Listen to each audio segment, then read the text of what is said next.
माफ़ी चाहता हूँ। अस्सलाम वालेकुम बोलते कालम के साथ इंडियन विमान आ गया था मेरे बिल्कुल हाथ के नज़दीक, तो मैंने मार दिया। ये ना समझे कि मैं तालियां बजा रहा हूँ, लेकिन आप तक एक खबर लेकर आ रहा हूँ कि इंडिया पर भारत हमला आवर है। जी हाँ, ये बात मैं आपसे किसी मजाक के पहलू में नहीं कह रहा, लेकिन इंडिया पर इस वक्त भारत जो है हमलावर है और भारत में मौजूद तमाम मज़हब के लोगों के ऊपर हमलावर है और ख़ासकर सिखों की इबादत गाहों पर बम बरसाकर उसको पाकिस्तान का नाम दे रहा है। ताज़ा तरीन वाक़या जो इंडियन मीडिया ने कोड किया है पूंछ के इलाके का है, और पूंछ के इलाके में मौजूद एक गुरुद्वारे पे हमला दिखाया गया है कि पाकिस्तानी सेना ने इस पर हमला किया है। हालांकि हम कह चुके हैं कि हम किसी शहरी आबादी पर, किसी इबादत गाह पर, बच्चों पर, औरतों पर कोई हमला नहीं करेंगे। हमारा जितने टारगेट्स हैं, जितने अहदाफ हैं, वो सब के सब मिलिट्री इंस्टॉलेशंस के हैं।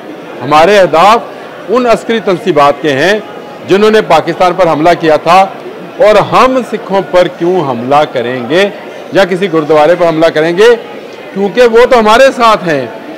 इसीलिए तो आप पंजाब में कोई कार्रवाई नहीं कर पा रहे हैं, क्योंकि वहाँ से कह दिया गया है कि भारतीय सेना को यहाँ से गुजरने नहीं दिया जाएगा और पाकिस्तान को वेलकम किया जाएगा। तो अगर मैं आपसे ये बात कह रहा हूँ कि इस वक्त इंडिया पर भारत हमलावर है, तो यह बात बिल्कुल ठीक है।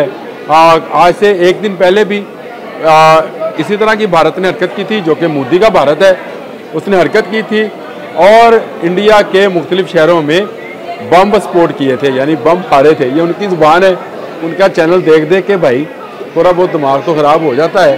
और अब तो मुझ पर हमलावर भी थे, अभी मैंने ताली बजाकर उसको मार दिया।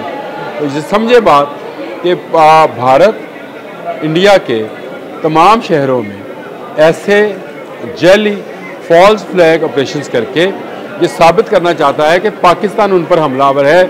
मैं भारतीय अवाम को ये बताना चाहता हूँ, हम आप पर नहीं, हम हिंदुत्व पे, हम उस मोदी की जहनीत पर और दरिंदा मोदी पर, और नरेंद्र मोदी नहीं है, दरिंदर मोदी है, दरिंदा नुमा इंसान है। ये नाम भी हमारे एक दोस्त मियाँ वकास साहब ने दिया है कि इनको दरिंदर मोदी कहा जाए, इनको नरेंद्र मोदी ना कहा जाए।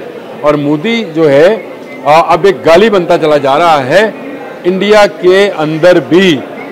वो जिस भारत का, जिस भारतीय चक्कर का ख्वाब देख रहा है कि जिसमें वो सबको लपेट में लेना चाहता है, वो समझ ये रहा है कि वो बहुत बड़ा हो गया है और उसने क्या बांग्लादेश, क्या नेपाल, क्या भूटान, क्या मालदीव, क्या चाइना, क्या पाकिस्तान सबसे नंबर जमा होना है। तो ये उसकी गलत फहमी है, क्योंकि पाकिस्तान ने पिछले गुजरे 6 घंटों में उसको ऐसा सबक सिखाया है कि इस वक्त तमाम भारतीय तोपें खामोश हैं, तमाम जहाज़ छुप चुके हैं और कुछ हम ताली से मार चुके हैं। ताली मारेंगे, चुटकी मारेंगे, मार देंगे। मैं आपको यह बता दूं कि पाकिस्तान का एयर डिफेंस सिस्टम जो है वो इस वक्त पूरी तैयारी में है कि अगर भारत की तरफ से कोई शरारत हुई तो फिर भारत में कोई भारतीय नागरिक नहीं बचेगा।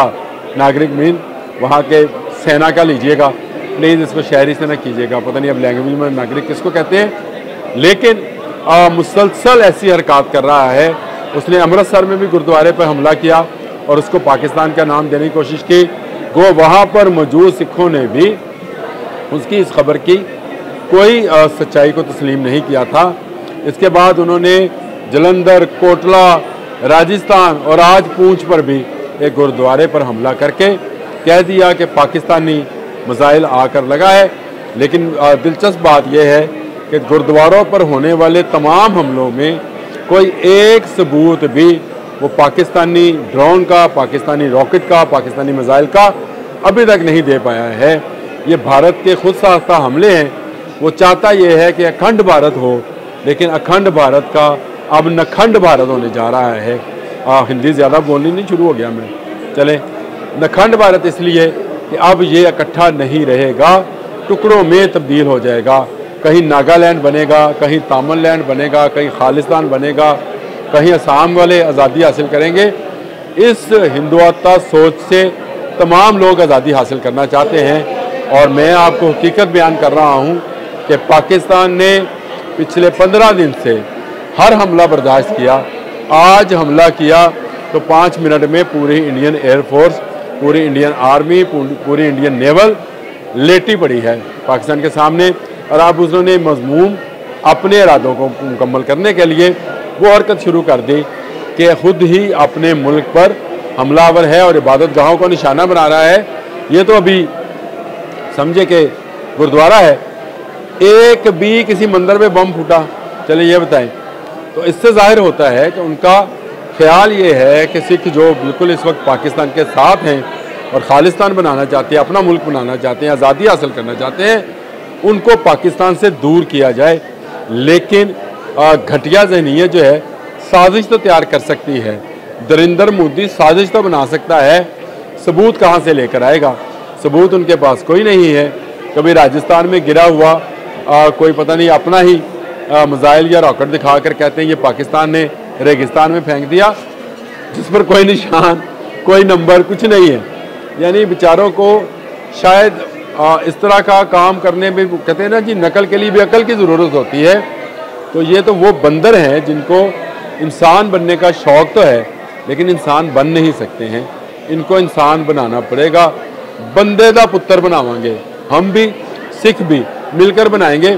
किसी गुरुद्वारे पर सिखों, किसी पाकिस्तानी फ़ौज के किसी जवान ने, किसी मिसाइल ने, किसी रॉकेट ने कोई हमला नहीं किया।